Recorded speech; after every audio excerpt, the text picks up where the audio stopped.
Ladies and gentlemen, welcome to the Snap Material Podcast. We are back to discuss the upcoming season that's already landed. Actually hit December 2nd, 2025, Weapon X. Our first card, our season pass card. Weapon X, or is it Weapon X Wolverine? I think it's just Weapon X, but it is Wolverine. It is Wolverine. 2 cost, 1 power. After one of your other cards is destroyed, plus 1 power. After every third time, improve this effect by 1. Somebody shared a picture of their Weapon X Wolverine that they got. Pretty certain that thing was at like 35 power. Oh, wow. It was ridiculous. I was confused when I first read this. I was trying to figure out what all it meant. But obviously, if you get Weapon X Wolverine out there, it's just going to continue to get bigger and bigger. If you're just destroying cards every single turn, you're essentially feeding this Weapon X. A lot of times the destroy cards are ones that use destroy to its advantage, so it's just a big snowball effect. But, I mean, this... I don't know. I feel like if it hasn't been nerfed yet, there's a I don't know what they could do to nerf it, though, to be honest, unless they push it up to every 4th time or something. It's a 2-cost... Weapon X is a 2-cost 2 power, not 2-cost 1 power. I'm making sure that the text reads exactly what I just said, and it does. What's your thoughts here on Weapon X? Weapon X, especially now that I understand, he definitely is useful. It's a cool variation on all the Wolverine and Wolverine-adjacent characters with their destroy stuff. Almost like this Wolverine feeds off the chaos and violence. And yes, it does have the classic VR helmet, boxer shorts, Weapon X Wolverine look, but I really kind of hope we get a variant of Age of Apocalypse Weapon X. With his one hand? Yeah. Please do. That would be cool. But yeah, definitely an interesting card. I just wasn't on a season pass path this time, mainly because of a local comic shop sale I told you about off the air. So that's where my disposable whatnot went. But yeah, Weapon X definitely looks interesting and another fine addition to Destroy. And yeah. Adamantium Infusion. 4 cost, obviously 0 power. On reveal, revive your highest power destroyed card here with its power doubled. So... this, I wrote down, is going to be a great card that's going to be in combination with the Fastball special, which we'll talk about in a second. Oh, yeah. But I actually had this played on me yesterday. Yesterday was a lot of craziness going on with Altar of Death. And, I cannot remember what it brought back, but I did not like it because it doubled its power. This is going to be an interesting skill card. So, what's your thoughts? I saw somebody play an adamantium infused Dan Hip Death. Oh, okay. Gee. Wasn't expecting that. I did just crack 5,000 tokens yesterday, so I immediately burned them all up and continued my streak of skill cards. So I am now the proud owner of Adamantium Infusion. Oh, nice. A little more compelling than Web Sling. Deafening Chord. Oh, Deafening Chord. Deafening Chord is good. It's just not as universal and iconic. Like, you could see somebody else putting on Spider-Man's web shooters, and that's cool. And we've seen other people go through the Weapon X process, like Bullseye for reasons. But, and I don't know, with the exception of Michelangelo, I'm hard-pressed to think of someone who's going to pick up a guitar at a dramatic moment. Oh, yeah. Plus, that's a keytar. By the way, have you seen the Brett Bean Spider Noir variant? I don't think I have. It's him playing a keytar. Oh, is it really? Rocking out furiously on a keytar. Wow. If only I had 700 gold. But I ended up blowing 800 gold in the waning days of Sanctum Sanctorum because I was like, I can get a lot of tokens if I get premium. Well, taking a look at this next card, Chamber, 2 cost, 3 power, activate plus 2 power for each 5 cost or higher card you have here and in hand. So, I don't know why I wrote this. Why would I write this for this? Deadly with Mr. Negative. I guess I'll keep the same note. I think it's just your note from last time that you forgot to write over. I mean, the only thing I could think of is, like, if you can get some higher power cards out there, let's try. So, how do you... It's going to take us down a rabbit hole, I bet. Maybe this is why I wrote this. When you play Mr. Negative, a lot of times you're getting those perfect examples. Iron Man, 0 cost, becomes a 0 cost 5 power. Now, when you lay out Iron Man, does he count towards that 5 cost that they're talking about? I think he would. I feel the same because I don't think if you play Hydro Man and put down a suddenly 1 cost card, that it would count as 1 cost for Spider-Man Noir. a perfect example is Sarah Surfer. Yeah. Because you lay out all those 3 costs that become 2 costs because of Sarah, and they all still count. So, and Silver Surfer still only affects original 3 cost cards. Right. So I have a feeling the cost probably remains the same in some way. Or, when you lay it down, it reverts back to what it originally cost once it played. Yeah. So there you go. I've justified my note. Deadly with Mr. Negative. You can get Chamber out there and lay out a bunch of 0 cost, 5 power things that were once 5 cost, great. But yeah, it's got to be 5 cost or higher. And if you can lay a bunch of them out there all at once, which would be fun, then do that at the same time you activate the power. Chamber's interesting character here to see from Generation X, if I remember correctly. He did have a tie-in to Weapon X. Somehow there was a Weapon X series or 2 that I never got around to reading. Generally, vague Wolverine flashbacks are about all I want out of the Weapon X program. But he did have some connection to Weapon X at some point in the aughts, I believe. He's got a weird power set. Like just a bunch of psychic energy that blew off his jaw and a hole in his chest. Oh, okay. Which made it really awkward on M-Day when he lost his powers. They kept him alive somehow, and he ended up joining Jubilee on the New Warriors with all the other depowered mutants. Not all of them, but it was a whole team of depowered mutants using repurposed villain tech to give them powers again. That's crazy. Beak was there. Hey, Beak. I know Beak from Exiles. Oh, what's your thought? I don't know why I said yep. I didn't know he showed up in Exiles. Yeah, man. At some point, we will have to discuss Exiles. What's your thoughts on Chamber, though? I keep wanting to add people to my Shulkanaut deck, which has a bunch of high-cost cards. He would fit right in there.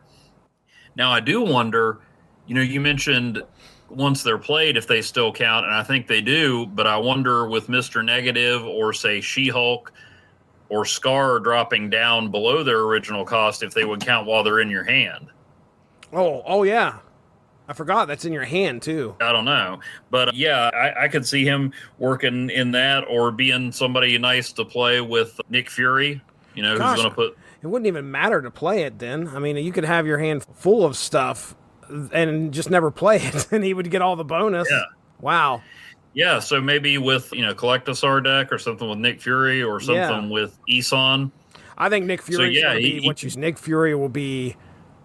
Because, you activate that, and then after you play Nick Fury, why not? You love 90s comics. I'm sure you had Generation X number 92 where Nick Fury and Chamber were hanging out, doing spy stuff, cutting the jib. Cutting the jib, yes. Oh, yes, the spy jib.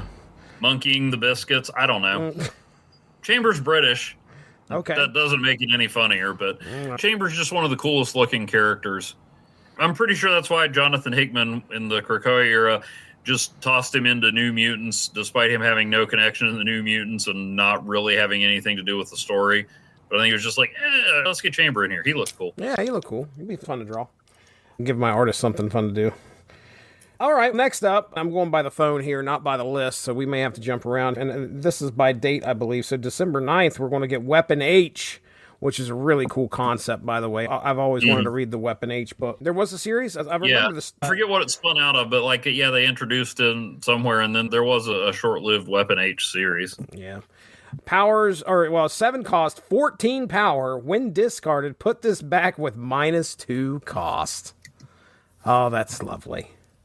That's a lovely, lovely thing. Just FYI, according to Marvel Unlimited, Weapon H ran for 12 issues. 12 from 2018 to 2019, which means there was enough for 2 trades. Was there a first appearance by chance? I never read any of it, but he first appeared in Totally Awesome Hulk number 21. Okay. And appeared in a Weapon X series, and was in the second iteration of the Savage Avengers.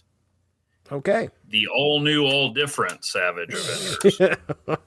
Oh, wow. Which, let's see, according to the cover, the first issue consisted of Conan the Barbarian, Deathlock, Daredevil, the Elektra version, Anti-Venom, the Black Knight, and looks like Cloak and Dagger. Oh, wow. Later, on the covers to issues 7 through 10, which were the last issues in the volume, Punisher 2099 appears on each of those covers. Whoa. Now, What is happening? it probably would have gone past issue 10 had they brought Ravage back. I was waiting for the Ravage reference. It'll happen one day, man.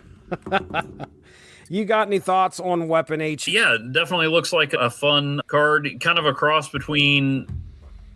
I mean, he does come back like Wolverine, although he doesn't jump onto the board, but the powers are a cross between Apocalypse and Scar, kind of. Right. So, yeah, definitely a cool one to have. There's a lot of interesting cards this season, but that's one of the ones that I am intrigued by. Well, let's talk 90s here, because our next card is going to be Maverick. 3 cost, 3 power, activate, give the next card you play power equal to this card's power. I love the activate idea here by making it so that you can up this dude's power as much as you want, of course, as much as you can, by turn 5 or turn 6 if you got a turn 7, and then activating it and dropping like maybe something huge. Just about anything you could think of to give this dude additional power, whether it be Gwenpool, Hulkbuster, things like that. Agony, Shuri would be fun. Man, he's a 3 cost, so... Oh my goodness. Perfect for that Surfer deck. I always thought Maverick was one of the coolest looking characters. I met him in the trading cards, and then he got his own series in the wake of Onslaught, and I got every issue. That was when he was dying of the legacy virus and mentoring a young mutant. Then he disappeared for a while. He came back and popped up recently in some Wolverine comics, and he kind of sucks. He's just like a total mercenary, not loyal to anybody, totally different from the character that I read about for those 12 issues and then promptly forgot about. But yeah, I mean, it's still one of the coolest looking characters, just screams 90s. Created by Larry Hama and Mark Silvestri. Oh. Yeah. I associated him with Jim Lee. Yeah, he showed up in Wolverine, well, September of 91, he shows up in Wolverine number 48.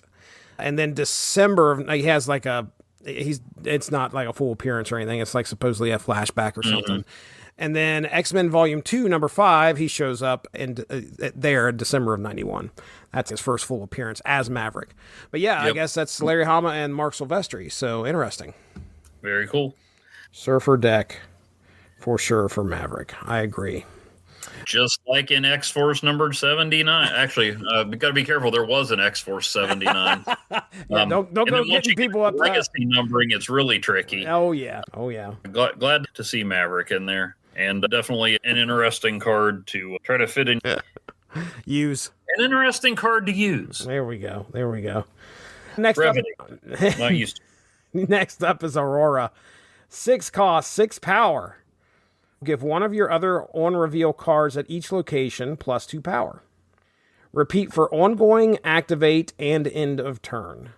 So she has the potential to drop 8 power. If you got 4 cards there, one's repeat, one repeat. One's ongoing, one's activate, one's end of turn, and an on-reveal.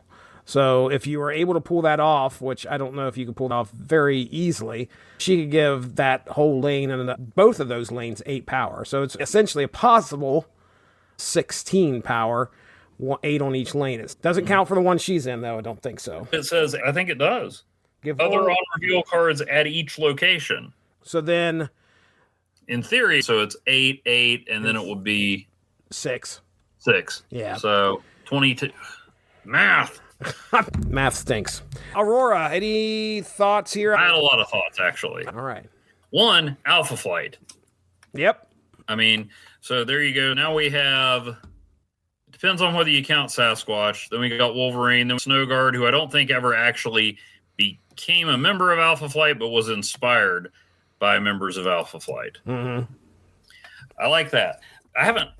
I've talked about Alpha Flight more than I've read Alpha Flight. I'm one issue short of the whole original series. I plan to read, I've read like the first 12 issues and then a lot of the issues post 100. Okay. But, all right. But then she showed up on Krakoa a little bit. So while I'm glad to see Aurora in here, it's kind of weird that she's not there with Northstar, but I think she showed up in some of those Weapon X comics I didn't read. And then two, this seems way too powerful for Aurora. I don't remember her making that big of a mark, but again, just like you said, I haven't read much of Alpha Flight either, so I don't know. If I had to make a guess as to why she got this power, she and Northstar, their powers kind of feed off each other. They can like generate some powerful flash of light or something when they're in contact. She's a very supportive character. I don't know, the 6 cost, 6 power, and that much potential seems kind of odd for Aurora. Yeah. But my immediate thought for her deck-wise was Arishem. Ooh, okay. Because we're saying it's possible that she could generate 22 points. You're probably not going to have that many cards to choose from unless you got an Arishem deck with... So, I mean, there's no guarantee she would get 22, but that would give you the widest array of cards. I'm thinking Shanna the She-Devil. Yeah, that'd be good. Phil, Thanos. you have no idea what you're going to get. Thanos, okay. Yeah, that would work because you, Shanna the She-Devil's like a box of chocolates. Never know what you're going to get. There you go. I am not a smart man, but I know that lady is wearing a leopard bikini. Shauna the She-Devil and Forrest Gump, the team up you never knew you needed. Didn't know that. So yeah, Shauna the She-Devil, Thanos, Arishem. So yeah, it'll be interesting to see what Aurora brings to the table. And, also another possibility, although I'm not sure the order of play, but, with Gilgamesh. Yeah. Just another boost. Yep. And maybe she's a good one to play with Astral Projection. That's the one that... It's a 3-cost skill card. Copy the text of a non-reveal card in your hand.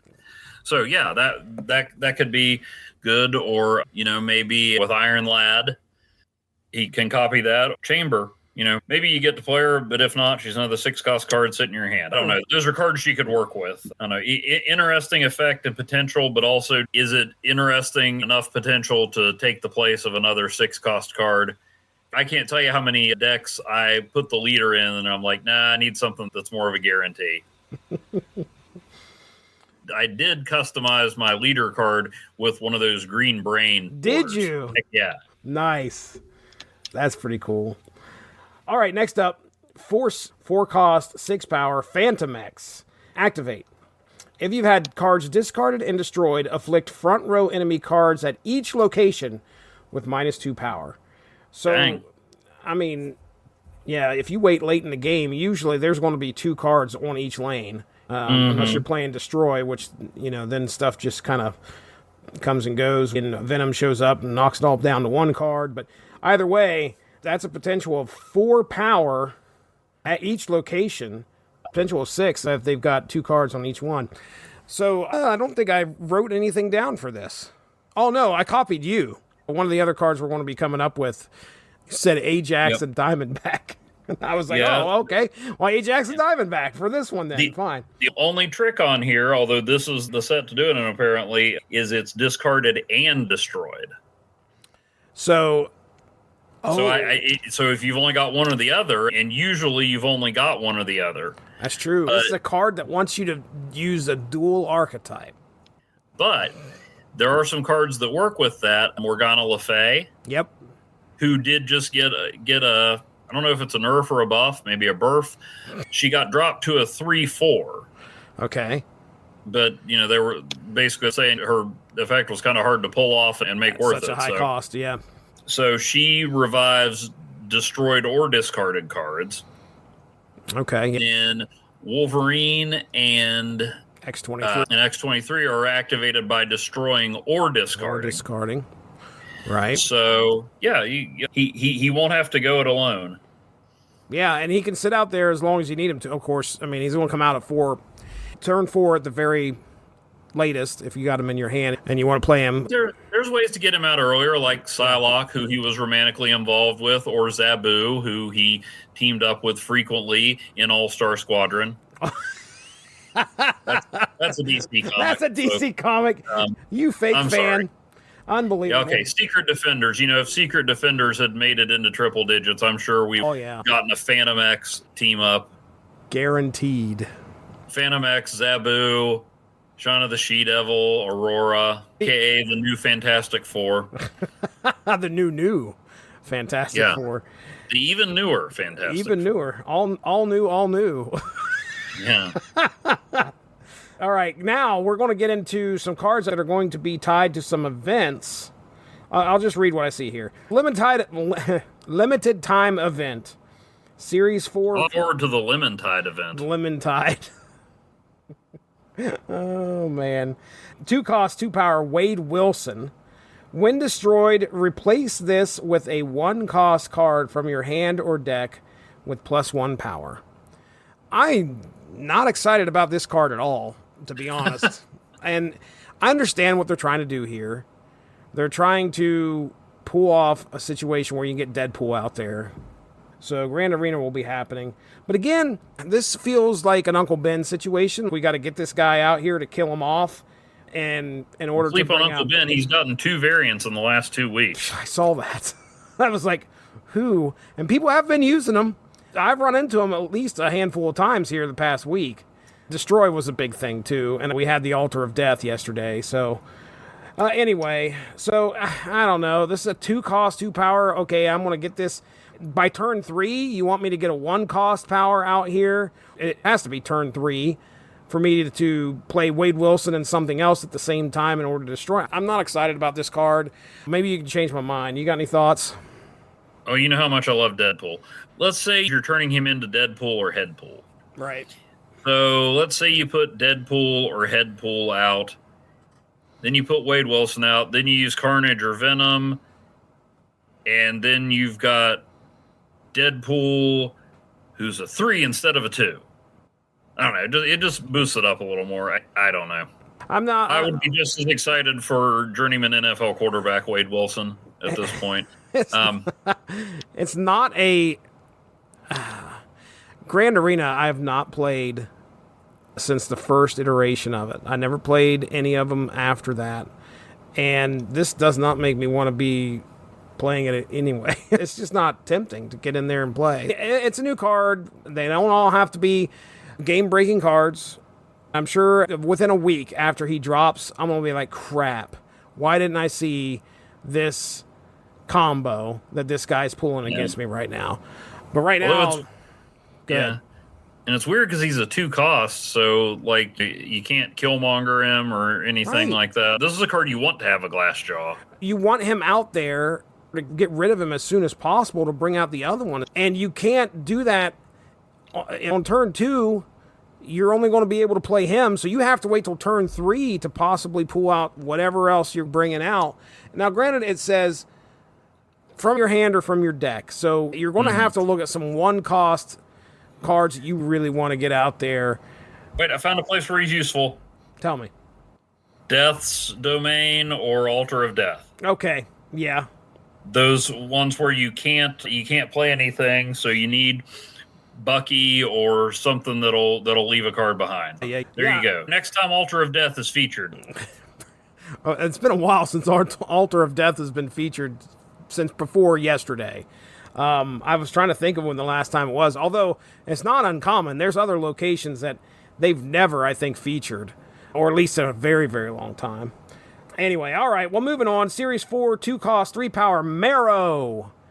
When discarded or destroyed, randomly split -7 power among enemy cards. That's big. And discarded or destroyed, so works well with Phantom X. Yeah, could you imagine you got this sitting in your hand and, no, I'm going to MODOK everything that's in my hand in order to do whatever I need to do. It's going to do -7 power, so this is a Mega Sentinel, which is interesting. You know, -7 power is not anything to sneeze at, especially, I mean, if you don't play her, well, it doesn't matter. She's a 2/7, essentially, if you can get her discarded or destroyed. That's pretty big. 2/7. Did you have any thoughts here? I don't even know if I've wrote down what I just put in here. Man Destroyer's getting a little OP again. Looks like Armor, Mystique, and Cosmo are going to be back in demand. Yes, they are. And don't forget Luke Cage. And do not forget Luke Cage. Do not forget. Ajax and Diamondback. Oh, yeah, that was my note that you stole. Oh, shoot. Oh, I remember first she was the bad new leader of the Morlocks, and then Storm had to cut out her heart like you do. But she was so popular that they were like, you know what? Secondary mutation, 2 hearts. Living in just one mind. Just one marrow. The Phil Collins X-Men. So, I don't know. We don't have to go into her background. You can bone up on that later. Oh, I want to say she was in X-Man at one point. I remember reading X-Man, and I'm pretty sure she was in there. But anyway, that was back in the 90s. She showed up. Most mutants showed up for a little bit in the Krakoa era. She was hanging out with the Morlocks again. She did her time in the Weapon X program as well, I believe. Okay, next up is a limited time event, Series 4, 2-cost skill card titled Fastball Special. Yeah, exactly the kind of skill card we want. Evan approved. On reveal, destroy your highest power card here to afflict an enemy card here with that much negative power. If you could use the Fastball Special and then bring that card back with Adamantium Infusion. Yeah, that's going to make destroy something to worry about. And you're dealing, just like you said, don't forget Luke Cage. Because now you need Luke Cage for stuff like this. Yeah. Which is, it's kind of rough. But I love it. I love Fastball Special. Help feed that null or get death out there and hurt that other side. Again, great combo with Adamantium Infusion. Okay. Last card I have listed here, limited time event Series 4, Wild Child. 2 cost, 1 power. Ongoing +4 power if you've discarded a card. +4 power if one of your cards has been destroyed. So, do you think that means you get a total of 8 if one or the other, or is it just you get one and then you don't get the other? The way I'm reading it, I think you'd get both. So again, another nice one to team with Phantom X. 2/9. And yeah, just like you said, you got both of them. So they're doing the dual archetype stuff here, which is interesting. I remember getting so excited when they started doing that, and I couldn't ever get it to work. So now they're giving you more opportunity to where you can. I've got a couple decks that I've had pretty good luck with. They're dual archetype. I am not good enough. That's just where I land. I don't think it's a matter of skill. I couldn't make it work. Do you have anything on Wild Child? Just a character that for the longest time to me was just a footnote from the Age of Apocalypse, and then lo and behold, he was in Hellions, which was the best X-Men book of that whole Krakoa experiment. Oh, really? Okay. Oh, yeah. Havoc was in it, but if you take out Havoc, the roster of characters in that book could have doubled as a list of characters I don't ever want to read about. I mean, you had Havoc, but beyond Havoc, Mr. Sinister, sometimes. But he was more in the background. So the rest of the team was Quanon, Psylocke's old body. Right. Because I was always like, whatever happened? No, never once. Grey Crow from the Marauders, because you can't call him by his original code name anymore. Oh, hold on. I used to know what it was. The second part of it is Hunter. Okay. Yeah, never once. I'm still not 100% sure what his power is, and I was never once like, I wonder what makes that dude. Nope, didn't care. Yeah. Wild Child, who again, except for being, Sabretooth's mini-me in Age of Apocalypse, I was like, okay, so he's like, if you don't feed Sabretooth and he's not very smart. Nanny and Orphan Maker. Oh my gosh, that's a throwback. Yeah, the serial killer who wears egg armor. Yes, please. And Empath from the Hellions, who I couldn't have told you a thing about. Yeah. So that was mainly just a bunch of characters that I did not give a crap about. Some that I actively disliked, but I was reading all of them. I read it, and by the 4th issue, I was hooked, and it just kept getting better. Who was writing?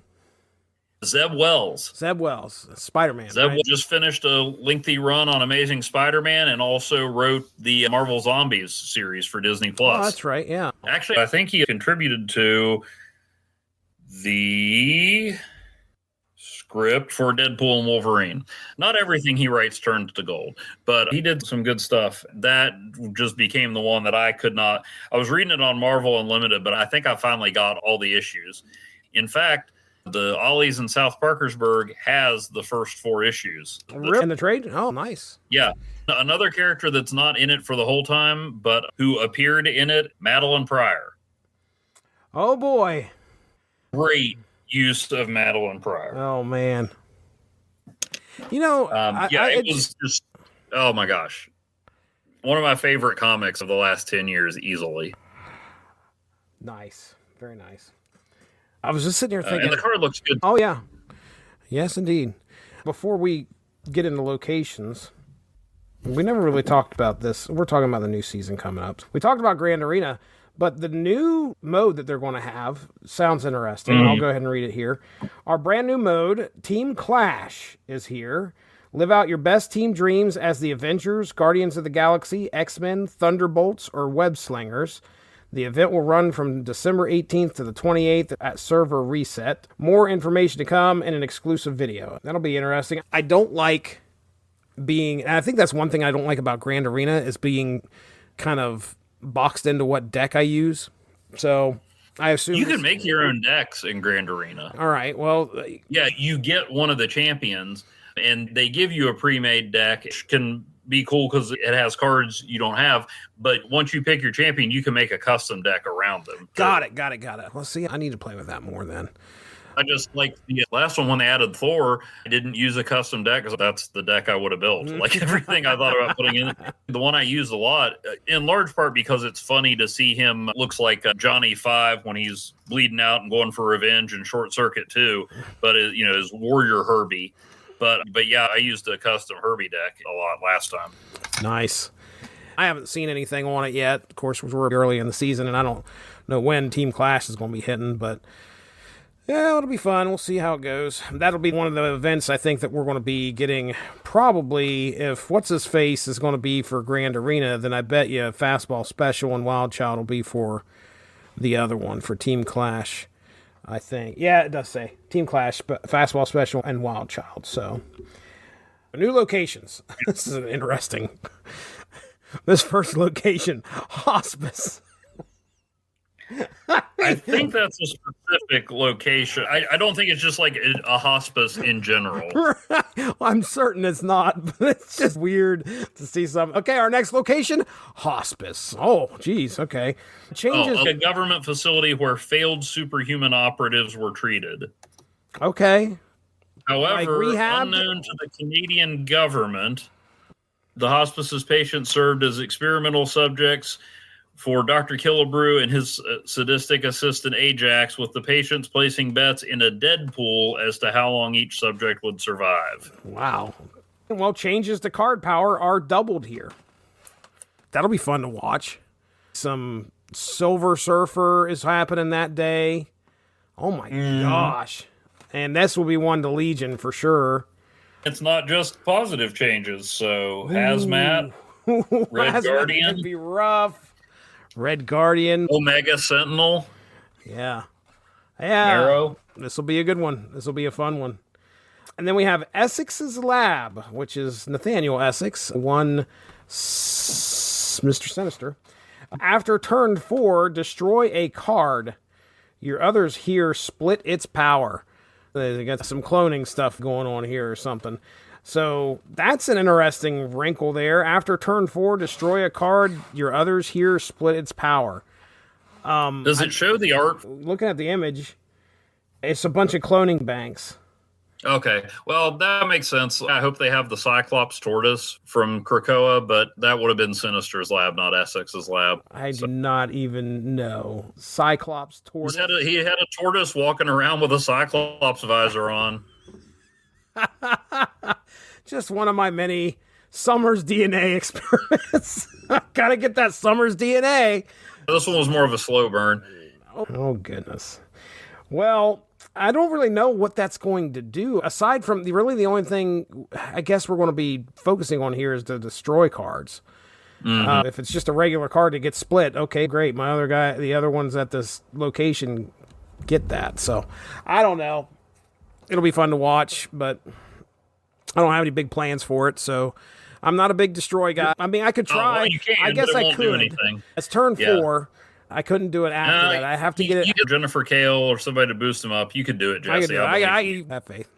All right, there it is. That's our discussion on the upcoming season, Weapon X. The people who are listening to this who haven't seen you don't understand that as much as you like the Chaos Legion causes, it's because you guys have a similar hairstyle that you like that card so much. That's the truth.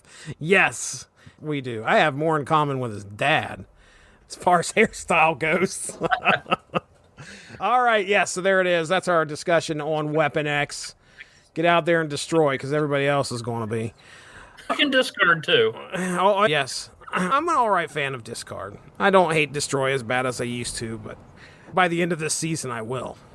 I think I'll be like, okay. Just run Cosmo, Red Guardian, and Armor, and make everybody angry. That's always a good strategy. Thanks a lot for joining us. Make sure to tune in tomorrow for the next installment of Snap Material.